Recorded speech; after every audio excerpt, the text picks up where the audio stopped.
शहर से दूर बसा एक गांव था। गांव का नाम था बिरपुर। बिहार के एक सुदूर कोने में बसा हुआ। हरे भरे खेत, पोखरे की किनारी पर खड़े पीपल और मंदिर की घंटियों की ध्वनि, यही थी उस गांव की पहचान। वहीं का रहने वाला था रामलाल, एक सीधा सादा किसान। रामलाल की उम्र कोई 55 के करीब रही होगी। उसका रंग धूप से तपकर गहरा पड़ चुका था। चेहरा झुर्रियों से भरा, लेकिन आंखों में अब भी उम्मीद की चिंगारी थी। बचपन से ही उसने हल्की मूठ पकड़ी थी और जीवन भर खेतों से रिश्ता निभाया। उसका जीवन आसान नहीं था। उसके पिता भी किसान थे और जैसे जैसे समय बदला, खेती की मुश्किलें बढ़ती गईं। कभी बारिश नहीं होती तो कभी ओलावृष्टि से सारी फसल तबाह हो जाती। लेकिन रामलाल ने हार नहीं मानी। रामलाल के 2 बेटे थे, मोनू और गुड्डू। उसने कभी खुद स्कूल का मुंह नहीं देखा था, लेकिन वह चाहता था कि उसके बेटे खेती के लिए मजबूर न हो। वह अक्सर कहता, हमने हल उठाया, ठीक है, लेकिन अब तुम्हें किताब उठानी है। उसने खेती से जो भी कमाया बच्चों की पढ़ाई पर लगाया। फटे पुराने कपड़े पहनकर खुद खेतों में पसीना बहाता रहा, लेकिन अपने बच्चों की फीस कभी देर से नहीं दी। जब लोग मोबाइल और टीवी खरीद रहे थे, रामलाल ने एक पुराना साइकिल खरीदकर बच्चों को स्कूल पहुंचाया। साल 2020 की बात है। बारिश बिल्कुल नहीं हुई। पूरे गांव में सूखा पड़ गया। रामलाल का सारा खेत सूखा रह गया। जिन बीजों पर उसने उधारी लेकर पैसे लगाए थे, वे माटी में ही गल गए। कर्जदार रोज दरवाजे पर दस्तक देने लगे। एक दिन गांव का सूदखोर भोलाराम उसके आंगन में चिल्लाने लगा, अगर पैसे नहीं लौटाए तो खेत नीलाम करवा दूंगा, समझे रामलाल।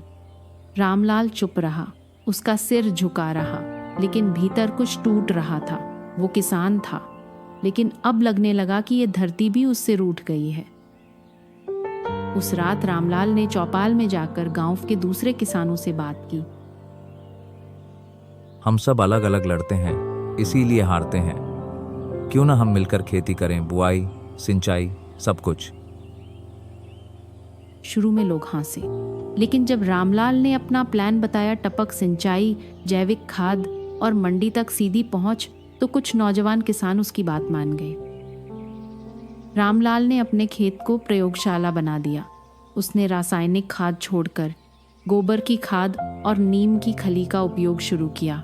फसल कम थी, लेकिन लागत भी कम थी। धीरे धीरे मुनाफा दिखने लगा।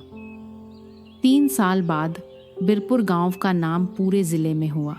रामलाल के खेतों की सब्जियां सीधे शहर के होटलों तक पहुंचने लगी।